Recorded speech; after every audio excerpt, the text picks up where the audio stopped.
Halo Sobat KP semuanya, Assalamualaikum warahmatullahi wabarakatuh. Salam sejahtera, salam Om Swastiastu. Semoga Sobat KP semuanya dalam keadaan sehat dan tetap bersemangat di dalam mempersiapkan diri menghadapi seleksi P3K tahap kedua di tahun 2025 ini. Oke, ya. Dalam video kali ini kita akan membahas tentang FR ya, soal P3K tahap 1 2024 kemarin. Jadi ini adalah untuk jabatan fungsional guru, baik itu guru matematika, guru bahasa Inggris, dan semuanya. Ini berlaku semuanya, terutama untuk jabatan fungsional guru di lingkungan Kemendiknas, oke? Ya, dan juga di sini juga ada soal-soal tentang kemampuan teknis pedagogik bahasa Inggris ya, oke, atau profesional bahasa Inggris yang saya khususkan untuk rekan-rekan yang kebetulan mengambil formasi guru bahasa Inggris di lingkup Kementerian Agama. Sebelum saya lanjutkan, saya mohon buat rekan-rekan yang baru hadir di channel Guru Peduli ini untuk subscribe dan jangan lupa untuk nyalakan loncengnya sehingga rekan-rekan tidak ketinggalan dengan video-video terbaru dari kami. Dan juga mohon izin kepada rekan-rekan semuanya, ya saya mau beriklan sedikit bagi rekan-rekan yang mau mempersiapkan diri dengan kami, silahkan mengikuti bimbel online P3K 2025, baik itu untuk guru bahasa Inggris ataupun guru SD, guru matematika, dan bidang studi yang lain ya. Oke, ya. Materinya adalah manajerial, sosiokultural, dan juga teknik pedagogik termasuk wawancara, dan juga kalau khusus untuk bahasa Inggris ada profesional bahasa Inggris, oke? Ya, fasilitasnya minimal 10 kali sesi Zoom yang masing-masing adalah 1,5 sampai 2 jam. Kemudian materi PDF ya, pakai soal tryout dan juga konsultasi, oke?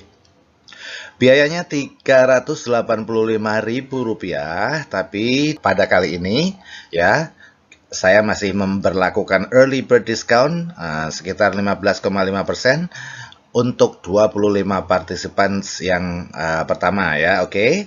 Yang jatuhnya hanya Rp325.000, oke. Dan saya berikan garansi kalau Anda tidak lolos saya kembalikan penuh uang Anda, oke. Ya. Mari kita lanjutkan ke soal-soal yang sudah saya persiapkan.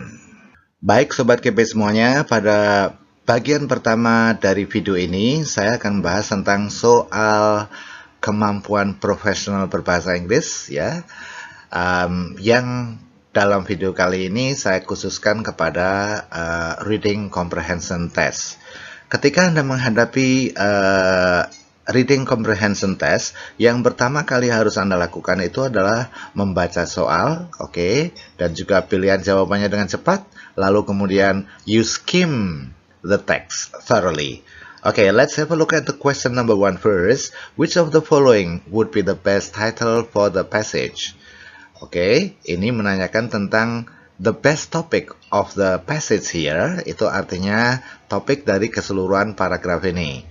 Ada pilihan jawaban A, it is important to sleep well every night. Ada pilihan jawaban B, fear of missing out. Ada pilihan jawaban C, school children are suffering. And the last option is switch off your devices at night. Oke, kemudian soal yang kedua, ini melengkapi kalimat sesuai dengan pernyataan yang ada di dalam teks ini. Students won't be able to perform well, blah blah blah blah, if they have phones in class, unless they use common sense, or if they sleep well, or if they do not sleep well. Jadi untuk menjawab soal nomor 2 ini nanti kita harus membaca scanning ya, to scan the information yang ada di dalam passage. Sekarang kita jawab dulu soal yang pertama, itu tentang main idea atau main point of the whole passage here. Kita baca dengan cepat paragraf pertama.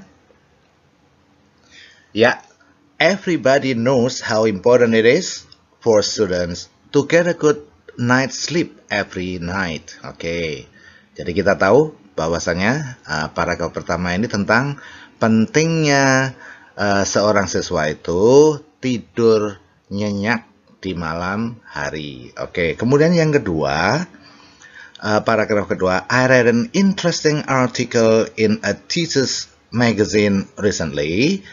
They did a study of 848 students in Wales. Worryingly, the result shows that teenagers are facing a new problem.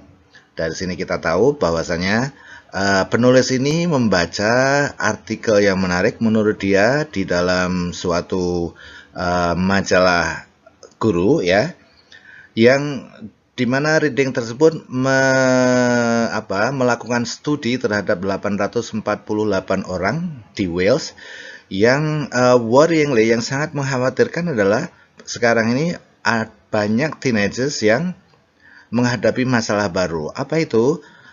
They may go to bed and get up at appropriate times.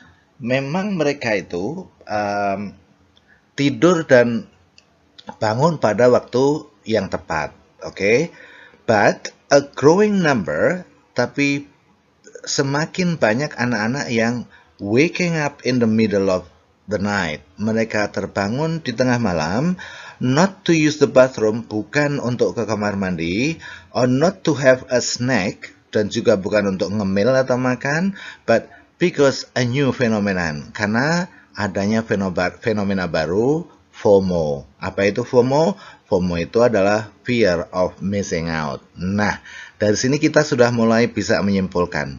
Yang pertama tadi adalah paragraf pertama itu tentang apa? Setiap anak atau setiap siswa itu harus tidur yang cukup, yang nyenyak, oke.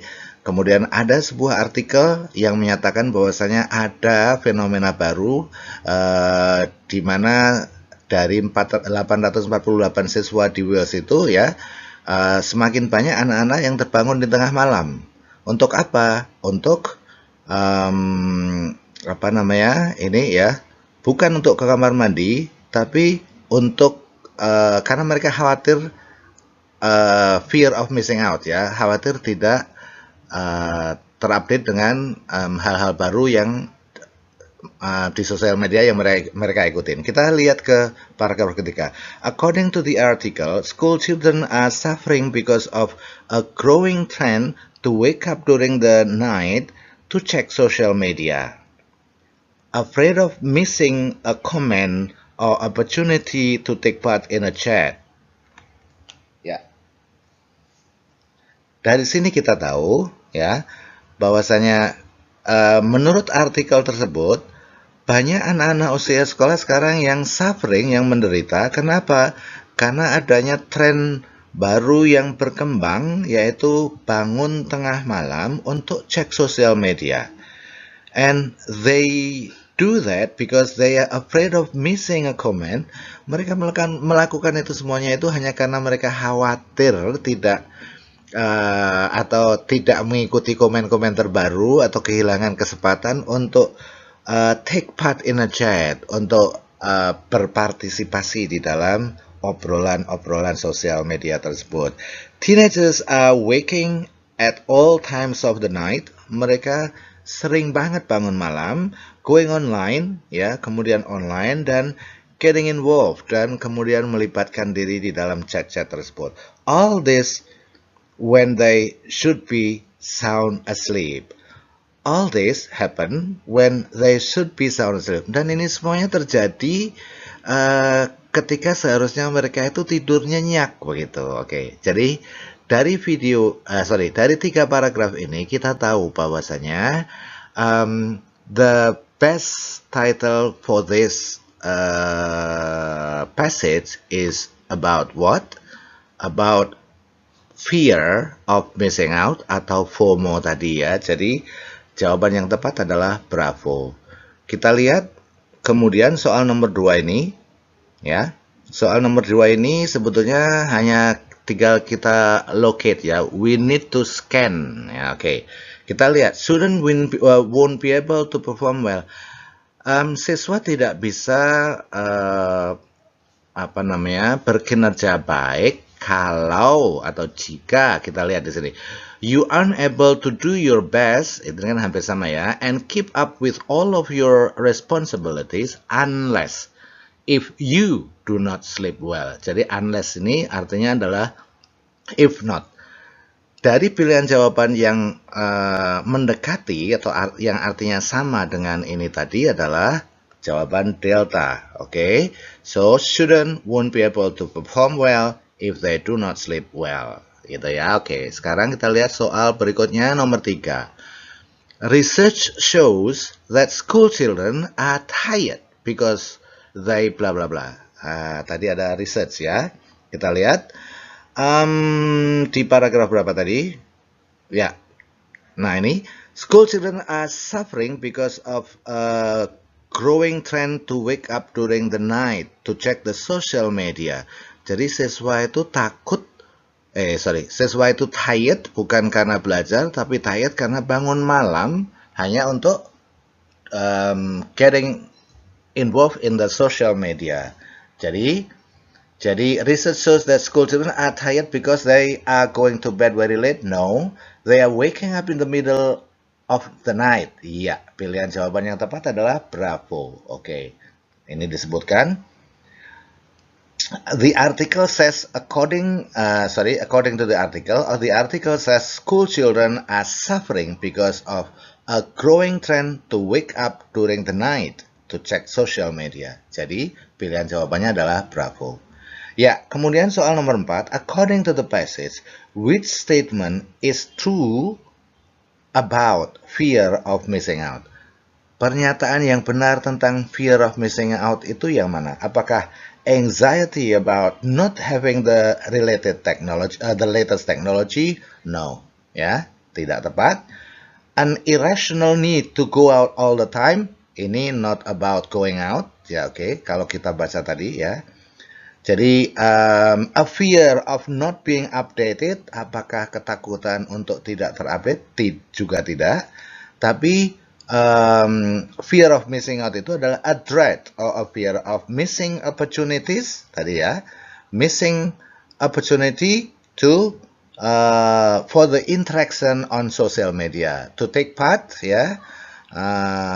Mana tadi? Ya. Jadi mereka itu atau anak-anak itu ya, ini afraid of missing a comment or opportunity to take part in a chat, ya, to take part in the social media. Jadi jawaban yang tepat adalah delta. Begitu ya sobat KP semuanya, cara menjawabnya. Sekarang soal berikutnya, teks berikutnya.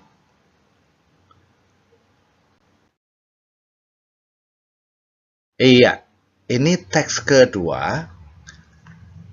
Oke, ada dua soal, kita baca dulu. What is the purpose of the text? Tujuan teks tersebut apa? Oke, sebetulnya ini adalah the purpose of the writer ya. Oke, nggak apa-apa, sama aja. Kemudian B, according to the text, which statement below is true? Pernyataan berikut yang benar yang mana? Kita lihat ya. Ya, what is the purpose of the text?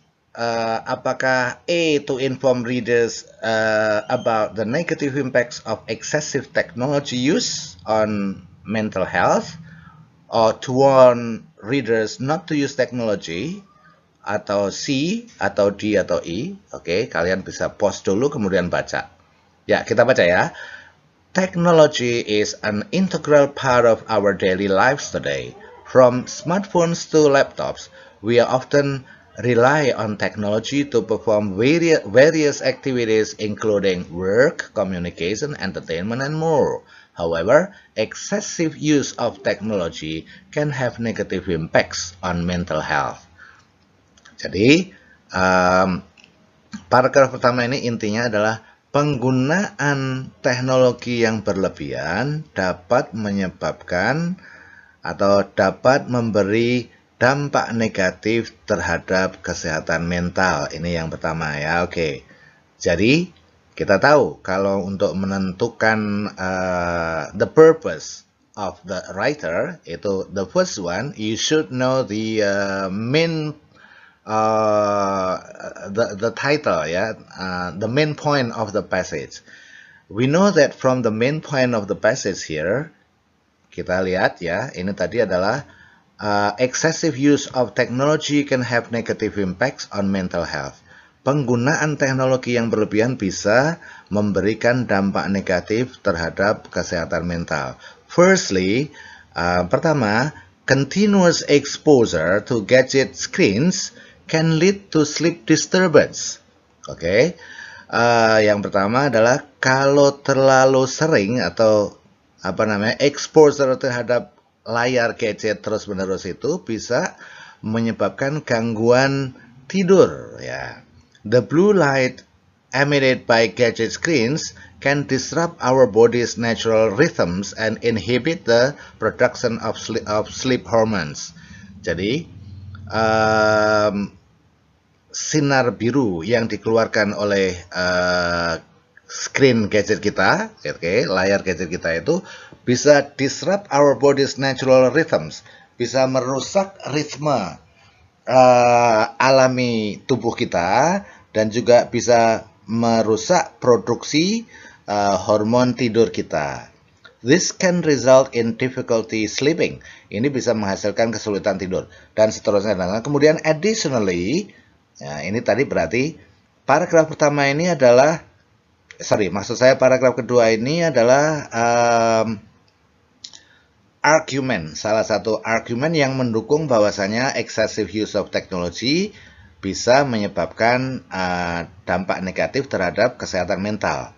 Ini yang pertama ya. Kemudian yang kedua, additionally berarti berikutnya. Furthermore, selain itu, nah berarti ini tiga-tiganya tentang apa? Negative impacts of technology on mental health ya, oke. Kemudian terakhirnya, therefore, oleh karena itu, it is important for us to pay attention to our technology usage. Penting buat kita semuanya untuk memperhatikan penggunaan teknologi kita ya, and take steps to manage it wisely. Dan kita harus segera mengambil langkah to manage it, untuk mengelola penggunaan teknologi kita secara wisely, secara bijak. Nah, itu artinya apa? Kita bisa simpulkan dari pilihan jawaban ini yang tepat adalah alpha. Apa itu?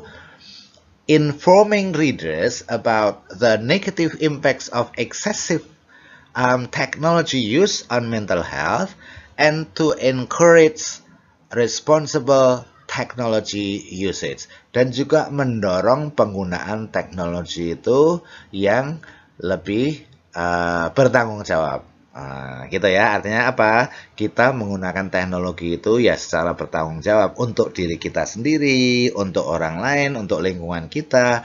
Artinya we should be a mindful user of technology. Oke, kita harus menjadi pengguna teknologi yang penuh dengan pertimbangan, penuh dengan kehati-hatian. Oke, mindful user of technology.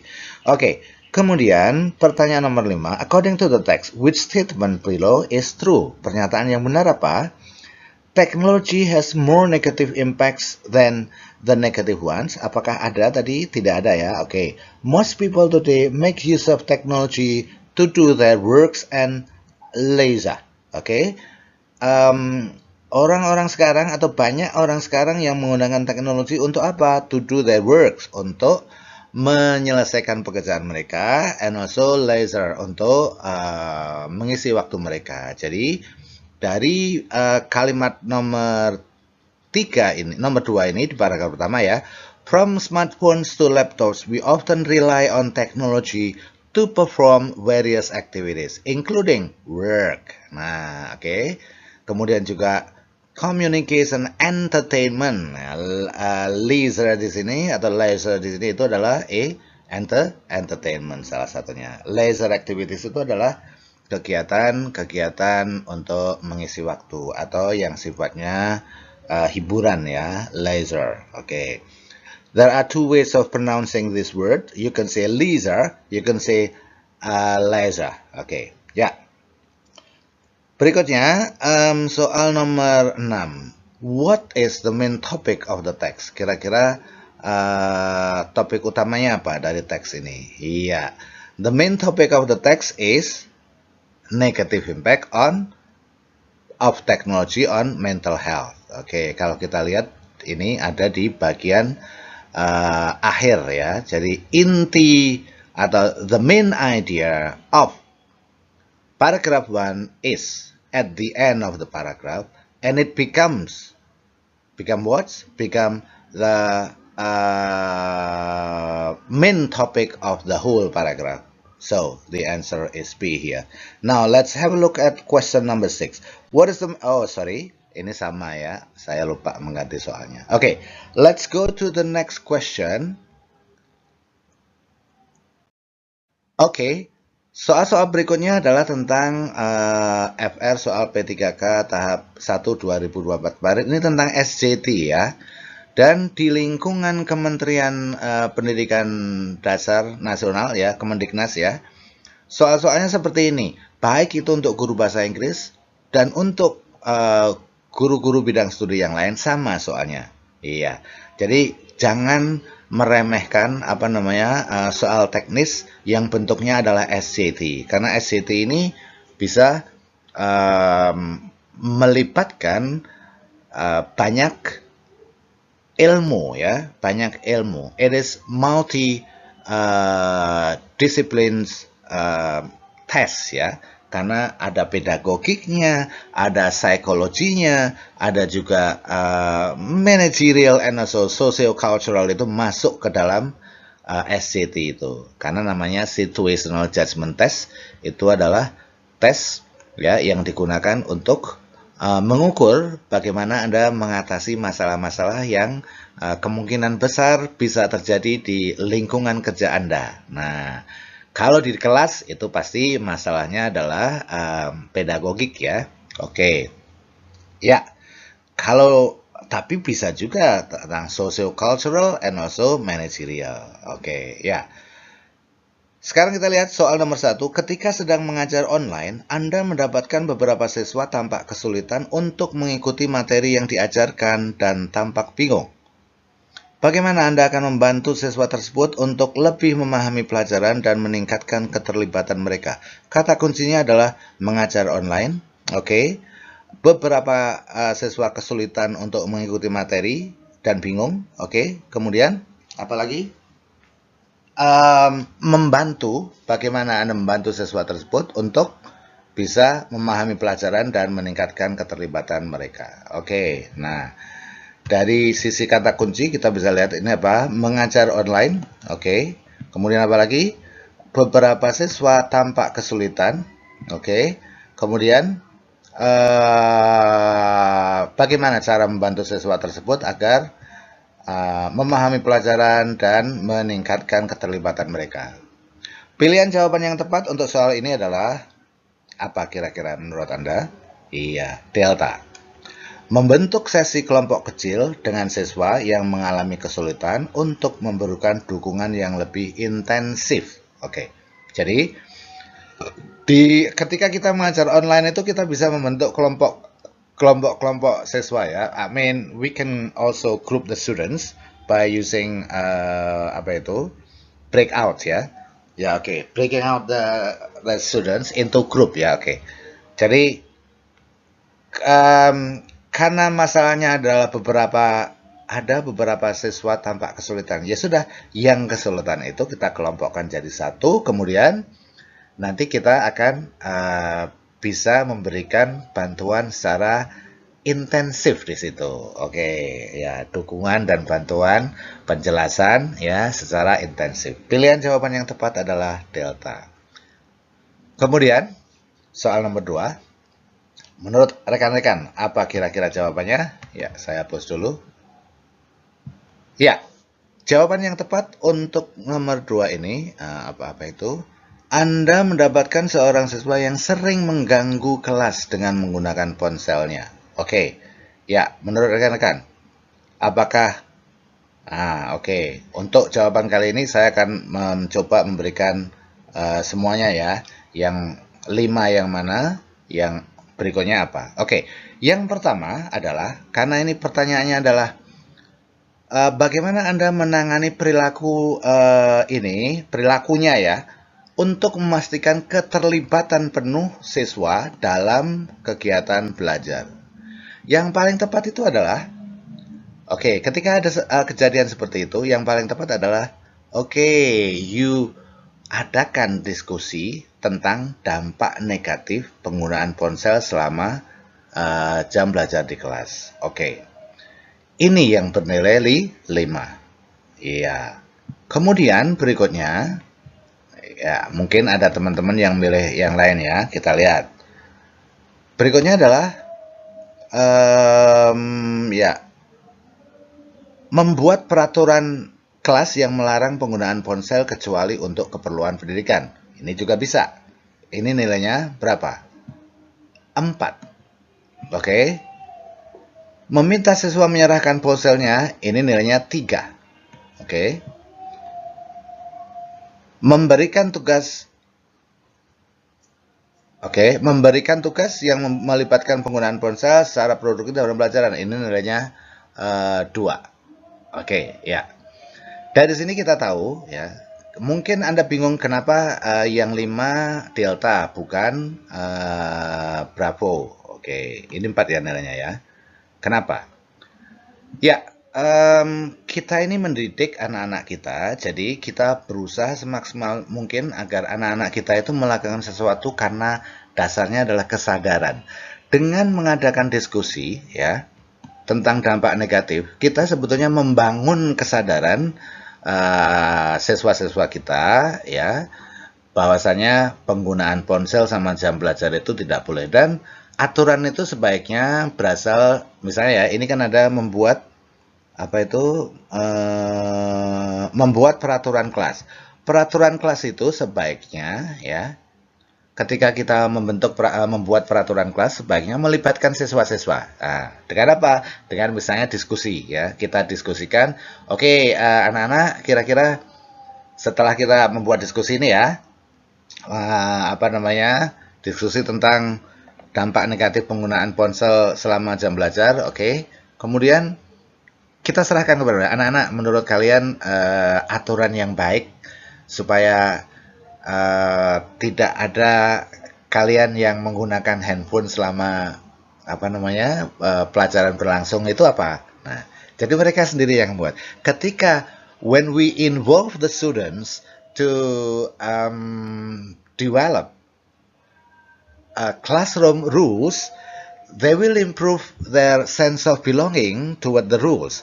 Jadi kalau kita itu melibatkan siswa di dalam membuat aturan kelas, itu akan ada sense of belonging terhadap rules tersebut ya. Jadi mereka itu mengikutinya gitu. Oke, berikutnya soal nomor berikutnya ya. Oke, nomor 3. Seorang siswa di kelas Anda sering menghindari tugas tertentu yang mempengaruhi nilai keseluruhan. Apa langkah Anda untuk menentukan masalah yang mungkin dihadapi siswa tersebut dan bagaimana Anda akan membantunya? Oke, kira-kira apa? Ya, jangan diberikan lebih banyak tugas, itu nanti kata ini yang tidak harus kita hindarin ya di dunia pendidikan sekarang. Oke. Ya, pilihan jawaban yang tepat adalah menurut rekan-rekan, mendiskusikan tantangan yang dihadapinya dan bersama-sama dengannya mencari solusi. Misalnya ada siswa A, kok dia selalu kenapa sih A, kok kamu itu selalu menghindari ini, ada masalah? Kalau ada yang perlu dibantu, ngomong dong sama bapak, sama ibu, gitu lah misalnya. Oke, ya, jadi Bravo adalah yang bernilai 5. Oke, soal nomor 4. Kira-kira yang bernilai 5 yang mana? Saya tidak akan menjelaskan lebih panjang lagi ya. Kalau sudah cocok silahkan, kalau nggak cocok atau Anda punya jawaban yang berbeda, silahkan tuliskan komen Anda di bawah. Ya, untuk soal nomor 4, dalam sesi diskusi kelas kadang-kadang ada beberapa siswa yang cenderung pasif dan hanya mendengarkan tanpa partisipasi. Bagaimana strategi Anda untuk mendorong partisipasi aktif dari semua siswa? Oke, kalau saya, ya, setiap kelas saya selalu awali dengan memulai kelas dengan aktivitas warming up ya, yang kondusif, yang mendorong anak-anak itu semangat, sehingga ketika mereka harus berpartisipasi di dalam kelas itu mereka merasa nyaman karena kelasnya sudah nyaman gitu ya. Oke, ini menurut saya, dan menurut saya jawaban yang tepat adalah ini. Kalau Anda punya jawaban yang berbeda silahkan. Oke. Berikutnya, silahkan tuliskan jawaban Anda di bawah dan alasannya ya. Oke. Ya, soal nomor 6. Anda merasa keberatan dengan kebijakan sekolah terbaru tentang penggunaan teknologi di kelas? Oke, sorry, maaf. Ya. Yang Anda percaya menghambat proses pembelajaran. Bagaimana Anda akan menyampaikan kekhawatiran ini ke pihak administrasi? Ya, cara yang tepat itu adalah mana? Bravo atau Charlie? Iya, Charlie dulu ya. Apa itu Charlie? Secara informal kita berkomunikasi dengan rekan-rekan kerja kita, ya guru-guru yang lain misalnya, kita minta pendapat. Gimana sih pendapat Anda tentang aturan baru ini, ya tentang kebijakan sekolah baru ini, ya dan lain sebagainya. Nah, kemudian untuk apa sih? Untuk meyakinkan bahwa kekhawatiran Anda itu masuk akal. Dan kalau kekhawatiran Anda masuk akal dan ada masukan dari teman-teman yang lain, baru Anda bisa menindaklanjuti. Karena bisa jadi kekhawatiran kita itu juga yang tidak benar, gitu ya. Oke. Jadi jawaban yang bernilai 5 itu adalah apa? Gunakan sarana informal untuk apa? Untuk untuk menjajaki ide-ide dari teman-teman kita yang lain. Oke. Nah, yang bernilai 4 adalah menyampaikan kekhawatiran Anda secara langsung dalam rapat fakultas serta memberi data dan saran solusi alternatifnya, gitu ya. Soal nomor 6 berikutnya. Ya, Anda mengajar di kelas yang memiliki siswa yang dari berbagai latar budaya. Bagaimana Anda memastikan materi dan metode pengajaran Anda efektif dan sensitif terhadap keberagaman tersebut? Yang paling tepat adalah kita menggunakan materi dari sumber belajar yang sudah terverifikasi oleh ahli untuk memastikan keakuratan dan kepekaan budayanya. Oke, karena kadang-kadang kalau masalah budaya, ya, ini sensitif ya, jadi kita harus merujuk ke ahlinya. Oke, dan baru atau kalau tidak bisa ya kita bisa menyajikan contoh, oke. Sekarang nomor 7 langsung ya. Seorang siswa yang biasanya aktif belakangan ini tampak tertekan dan sering menyendiri. Bagaimana Anda akan mendekati siswa tersebut untuk mengidentifikasi masalah yang dihadapinya dan mendukungnya kembali ke kondisi optimalnya? Ya, yang paling tepat itu adalah alfa, memberi kesempatan kepada anak tersebut untuk bisa mengungkapkan perasaannya itu dalam suasana yang kondusif ya. Kita deketin ya, kita ajak bicara heart to heart ya. Kemudian, iya, kalau misalnya setelah kita beri kesempatan dia mau mengobrol, mau curhat lah istilahnya, kita lihat tingkat kesulitannya seperti apa, baru kita kalau memang membutuhkan bantuan dari PK, ya kita lempar ke PK. Ini jawaban yang bernilai 4. Tapi yang pertama kita dulu. Oke. Ya, berikutnya soal nomor 8, soal yang terakhir dari video kali ini. Sebagai guru di kelas yang beragam, termasuk siswa dengan berbagai kebutuhan khusus, Anda mendapatkan tantangan dalam menyajikan materi visual. Ketika ada tantangan menyajikan materi visual kepada siswa yang memiliki keterbatasan penglihatan, apa yang Anda lakukan? Iya, berikan deskripsi verbal yang rinci dan semua materi visual yang digunakan selama pelajaran. Artinya apa?